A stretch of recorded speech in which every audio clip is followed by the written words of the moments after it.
सबसे पहले बड़ी खबर के साथ करेंगे। आज देश के पहले राष्ट्रपति डॉक्टर राजेंद्र प्रसाद की पुण्यतिथि है। सीएम धामी ने भारत रत्न डॉक्टर राजेंद्र प्रसाद को नमन किया। डॉक्टर राजेंद्र प्रसाद जी की पुण्यतिथि पर शत शत नमन। आपका सादा जीवन और उच्च विचार सभी के लिए प्रेरणा स्रोत है। सीएम धामी ने पोस्ट कर लिखा, महान स्वतंत्रता सेनानी भारत के प्रथम राष्ट्रपति भारत रत्न डॉक्टर राजेंद्र प्रसाद जी की पुण्यतिथि पर शत शत नमन। आपका सादा जीवन, उच्च विचार और राष्ट्र सेवा को समर्पित जीवन हम सभी के लिए प्रेरणा स्रोत है। तो सीएम धामी की तरफ से जो पोस्ट किया गया है वो हम आपको दिखा रहे हैं। डॉक्टर राजेंद्र प्रसाद जी को शत शत नमन। उनकी पुण्यतिथि पर सीएम धामी की तरफ से ये पोस्ट किया गया है। तो वहीं सीएम धामी ने राष्ट्रीय विज्ञान दिवस की भी बधाई दी है। वैज्ञानिक डॉक्टर सीवी रमन को सीएम ने नमन किया है। नोबेल पुरस्कार से सम्मानित डॉक्टर सीवी रमन को कोटिशः नमन। आपकी उपलब्धियों ने देश को वैश्विक स्तर पर गौरवान्वित किया है। सीएम की तरफ से ये पोस्ट किया गया है। राष्ट्रीय विज्ञान दिवस पर बधाई देशवासियों को एक तरफ सीएम की तरफ से दी गई, तो वहीं वैज्ञानिक डॉक्टर सीवी रमन को भी नमन किया है। नोबेल पुरस्कार से सम्मानित डॉक्टर सीवी रमन को कोटिशः नमन। आपकी उपलब्धियों ने देश को वैश्विक स्तर पर गौरवान्वित किया है। तो पुष्कर सिंह धामी की तरफ से आज राष्ट्रीय विज्ञान दिवस पर पूरे देशवासियों को बधाई दी गई है। और किस तरीके से अपने इस पोस्ट में आप देखिए, उन्होंने वैज्ञानिक साइंटिस्ट डॉक्टर सीवी रमन को भी नमन किया है। नोबेल पुरस्कार से सम्मानित थे और ऐसे में डॉक्टर सीवी रमन को कोटिशः नमन, ये सीएम की तरफ से लिखा गया है अपने पोस्ट में। देखिए, उत्तराखंड के चारों धाम में बर्फबारी हो रही है। एक और बड़ी जानकारी इस वक्त मिल रही है। गंगोत्री, यमुनोत्री, बद्रीनाथ, केदारनाथ, चारों धामों में बर्फबारी हो रही है। हेमकुंड साहिब, हर्षिल, तुंगनाथ में भी बर्फबारी हो रही है। पहाड़ों में बर्फबारी से मैदानी इलाकों में ठंड बढ़ चुकी है। तो जो ऊंचे पहाड़ी इलाके हैं वहां पर जमकर बर्फबारी इस वक्त हो रही है। चारों धामों में गंगोत्री, यमुनोत्री, बद्रीनाथ, केदारनाथ में जोरदार बर्फबारी हो रही है। इसके अलावा हेमकुंड साहिब, हर्षिल, तुंगनाथ में भी बर्फबारी का दौर जारी है। हर तरफ जहां तक नजरें जाती है सफेद चादर बर्फ की नजर आती है और खूबसूरत नज़ारा नजर आ रहा है, मानो जैसे कि यह जन्नत हो। देखिए कितना खूबसूरत नज़ारा है। तो भारी बर्फबारी इस वक्त चारों धामों में हो रही है। इसके अलावा हर्षिल और तुंगनाथ, इसके अलावा हेमकुंड साहिब में भी जमकर बर्फबारी हो रही है। तो वहीं उत्तराखंड की राजधानी देहरादून में देर रात से बारिश हो रही है और बारिश की वजह से वहां पर ठंड बढ़ चुकी है। आप देखिए, अचानक से तापमान बढ़ चुका था, गर्मी लोग महसूस कर रहे थे। लोगों ने अपने सर्दी के कपड़ों को पाक तक कर दिया था, लेकिन एक बार फिर से सर्दी लौटकर आ गई है और ऐसे में लोगों की परेशानी बढ़ चुकी है। क्योंकि बात उत्तराखंड की राजधानी की करें तो वहाँ पर देर रात से बारिश हो रही है। आप जानते हैं कि मसूरी भी बेहद पास है देहरादून के, तो वहाँ पर भी बर्फ़ पड़ती है तो सीधा सीधा देहरादून के मौसम पर उसका असर पड़ता है। चमोली जिले के पहाड़ी क्षेत्रों में भी सुबह से ही बर्फबारी हो रही है। विश्व प्रसिद्ध पर्यटन स्थल औली, इसके अलावा बद्रीनाथ धाम, हेमकुंड साहिब, इसके अलावा गोरसो, बुग्याल, नीति घाटी सहित विंटर डेस्टिनेशन औली में बर्फबारी हो रही है। जहां पर्यटन स्थली और औली पर्यटकों कि वहाँ पहुँचने को लेकर जब तस्वीर सामने आई तो खूब खुश हुए, लुत्फ उठाते हुए नजर आए। तो देखिए किस तरीके से बर्फबारी वहाँ पर जमकर हो रही है। पर्यटक जाहिर सी बात है कि इस बर्फबारी से खुश हो जाते हैं और औली से भी ऐसी तस्वीर सामने आई है।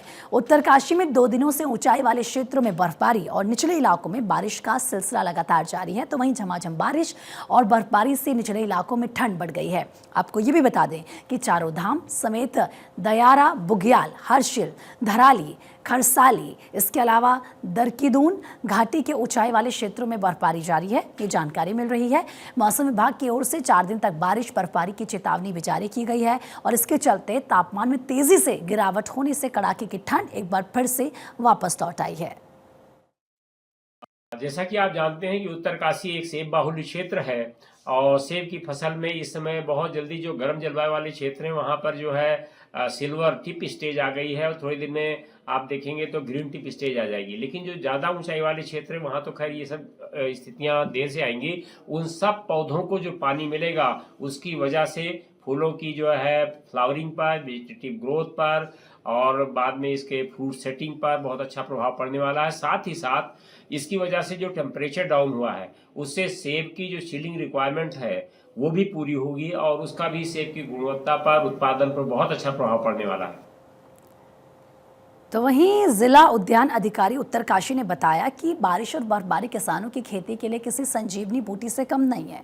उत्तरकाशी जनपद सेब एक बाहुल्य क्षेत्र के अंतर्गत आता है। सेब की फसल में बहुत जल्दी ही गर्म वाली जलवायु में सिल्वर की जो पिस्टिस वो आ गई है और थोड़े दिनों में किस तरीके से ड्रिफ्ट की स्टेज आ जाएगी। ये भी कहा जा रहा है कि मौसम विभाग के मुताबिक 1 मार्च तक उत्तराखंड में वेस्टर्न डिस्टर्बेंस सक्रिय रहेगा।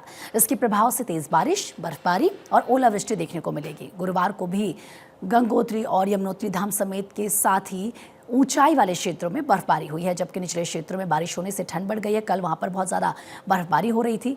ये भी जानकारी है उत्तरकाशी में ऊंचाई वाले क्षेत्रों में 3 फीट तक बर्फ जम गई है। बर्फबारी से हर्षिल से गंगोत्री राजमार्ग पर वाहनों की आवाजाही में दिक्कतें आई हैं। हाईवे पर भी भैरव घाटी से आगे बर्फ जम गई है, जिसे हटाने के लिए बीआरओ की मशीनें लगाई गई हैं। यानी कि इतनी ज़्यादा बर्फबारी हो रही है कि कई फीट तक बर्फ जम चुकी है और ऐसे मशीनों के जरिए और साथ ही साथ जो बीआरओ की टीम है वो तेजी के साथ बर्फ हटाने का काम कर रही है। हरीश थपियाल ज्यादा बातचीत के लिए इस वक्त मेरे सहयोगी जुड़ चुके हैं, टीवी पर आप उन्हें देख सकते हैं। हरीश, एक तरफ अगर हम पूरे उत्तराखंड की मौसम की बात करें, चारों धामों में जमकर बर्फबारी कल से हो रही है। स्थानीय लोगों की मुश्किलें बढ़ चुकी है। अगर हम राजधानी की बात करें देहरादून की, तो वहां पर भी कल देर रात से बारिश हो रही है। बाकी के जो ऊंचाई वाले इलाकों पर हालात ऐसे ही बने हुए हैं। क्या कुछ मौसम विभाग की तरफ से आने वाले दिनों को लेकर सतर्क रहने की लेकर अलर्ट लोगों को किया गया है और फिलहाल अभी राजधानी का क्या टेम्परेचर है?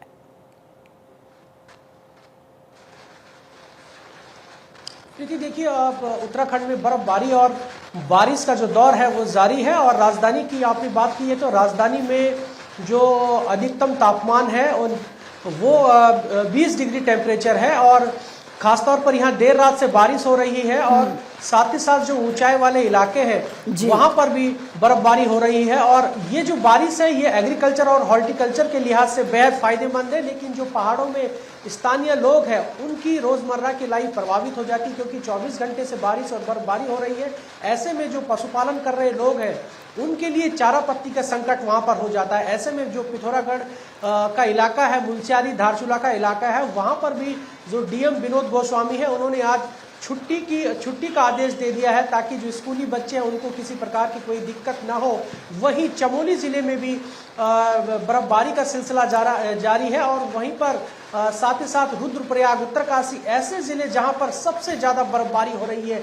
जो जिले 4 धामों के निकट हैं, चाहे वो चमोली में बद्रीनाथ का इलाका हो या फिर रुद्रप्रयाग में केदारनाथ हो और उत्तरकाशी में गंगोत्री यमुनोत्री हो, ऐसी जगहों पर बर्फबारी से रोजमर्रा की लाइफ प्रभावित हो रही है। और टिहरी का जो सबसे सीमांत गांव है गंगी गांव, वहां पर भी पिछले 24 घंटे से हिमपात हो रहा है और वहां के लोगों का जो जीवन है वो प्रभावित हो गया है। उनका संपर्क ब्लॉक मुख्यालय से कट गया है और गंगोत्री हाईवे जगह जगह बाधित हो रहे हैं। लगातार पहाड़ी से पत्थर गिर रहे हैं। हालांकि बीआरओ मार्ग खोलने और बंद होने का सिलसिला वहां पर जारी है। बीआरओ की लगातार वहां पर मशीनें मौजूद हैं और मैदानी इलाकों में इसका असर पड़ रहा है। तापमान में गिरावट आ गई है क्योंकि देहरादून में जो अक्सर हम देखते थे सुबह के समय में ज़्यादा से ज़्यादा क्राउड रहता था, लेकिन आज जब हम सुबह को निकले तो क्राउड में बहुत सीमित क्राउड था क्योंकि बारिश हो रही है, लोग घरों से कम निकल रहे हैं। कह सकते हैं कि ये बारिश एग्रीकल्चर और हॉर्टिकल्चर के लिहाज से तो बेहद फायदेमंद है,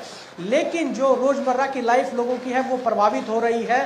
प्रशासन ने सभी को अलर्ट रहने के निर्देश दिए हैं और साथ ही साथ जो लाइफ लाइन से रिलेटेड डिपार्टमेंट है उनको भी अलर्ट रहने के निर्देश दिए हैं। और जो लोग ओली में ये बताया जा रहा है कि वहां पर बड़ी संख्या में पर्यटक पहुंचे, उन लोगों को प्रशासन की ओर से चेतावनी ये दी गई है कि आप लोग अपना ध्यान रखें। जहां पर आप रुके हैं, जिस गेस्ट हाउस में आप रुके हैं, जिस होम स्टे में आप रुके हैं, वहीं पर रुके ताकि आपको किसी प्रकार की दिक्कत न हो। बिल्कुल हरीश, क्योंकि कई बार हम देखते हैं कि इतनी ज्यादा बर्फबारी हो जाती है कि जो पर्यटक होते हैं फंस जाते हैं और ऐसे में उनके लिए सिचुएशन बहुत ज्यादा क्रिटिकल हो जाती है। इसलिए लगातार प्रशासन की तरफ से उन्हें अलर्ट भी किया जा रहा है। बहुत बहुत शुक्रिया आपका हरीश। तमाम तमाम जानकारी देने के लिए। अब आगे बढ़ेंगे। आपको बता दें कि सीएम पुष्कर सिंह धामी का एक्स पर पोस्ट बागेश्वर के बैजनाथ मंदिर का एक वीडियो उन्होंने शेयर किया है। ये मंदिर भगवान शिव को समर्पित एक प्राचीन दिव्य धाम है। ये मंदिर कटयूरी राजाओं द्वारा निर्मित किया गया था। ये मंदिर हजारों श्रद्धालुओं की आस्था का केंद्र है। सीएम धामी ने एक्स पर पोस्ट कर लिखा, बागेश्वर जनपद में गोमती नदी के तट पर स्थित श्री बैजनाथ मंदिर भगवान शिव को समर्पित एक प्राचीन दिव्य धाम है। श्रद्धालुओं की अटूट आस्था का केंद्र ये मंदिर कटयूरी राजाओं द्वारा निर्मित किया गया था। अपने उत्तराखंड आगमन पर यहाँ आवश्यक पधारें।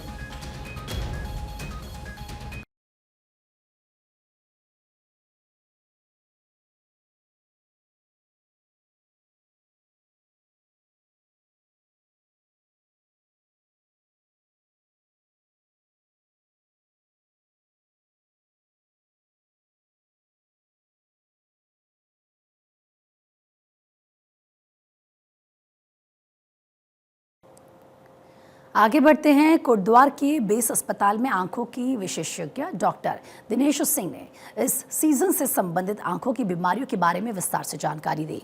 उन्होंने बताया कि इस सीजन में जब आम और लीची में बौर आने लगती है तो कंजक्टिवाइटिस मरीजों में वृद्धि होने लगती है और ऐसे में अस्पताल के ओपीडी में रोजाना मरीजों की तादाद बढ़ने लगती है। मौसम में हुए बदलाव के कारण संक्रमण बहुत तेजी के साथ फैलता है। उन्होंने ये भी बताया कि विभिन्न वायरस के कारण होने वाला अत्यधिक संक्रामक नेत्र संक्रमण सर्दी, खांसी और बुखार का कारण भी बन सकता है। इसीलिए हमें इस मौसम में ज़्यादा सावधानी बरतने की ज़रूरत होती है। तो डॉक्टर दिनेश सिंह की तरफ से इस बीमारी के बारे में विस्तार से जानकारी दी गई और कैसे ये फैलता है, क्या इसके लक्षण है, इसको लेकर भी उन्होंने लोगों को अलर्ट किया है। चाहता हूँ कि ये सीज़न आम के भौरे वाले होते हैं और चेंजिंग मौसम है। इस सीज़न में आँख पे बहुत इफ़ेक्ट पड़ता है। ये चेंजिंग मौसम में आँख में एलर्जी बहुत हो जाती है। आँख में खुजली आना, आँख लाल हो जाना, धुंधला दिखना, ये एलर्जी के निशानी होते हैं। ऐसा जब भी हो तो तुरंत डॉक्टर से सलाह लें। इसके साथ साथ इस सीज़न में इन्फेक्शन भी बहुत होते हैं, जिसको आमतौर पे लोग कंजक्टिवाइटिस बोलते हैं। इस सीज़न में कंजक्टिवाइटिस के भी केसेस बहुत बढ़े हैं। तो इस सीज़न में ज़्यादा ऐसे केसेस सामने आते हैं। ऐसे में आपको और ज़्यादा अलर्ट रहने की ज़रूरत है। अगर आपके आई में कोई इन्फेक्शन होता है, कोई प्रॉब्लम होता है तो तुरंत डॉक्टर के पास आप जाएं।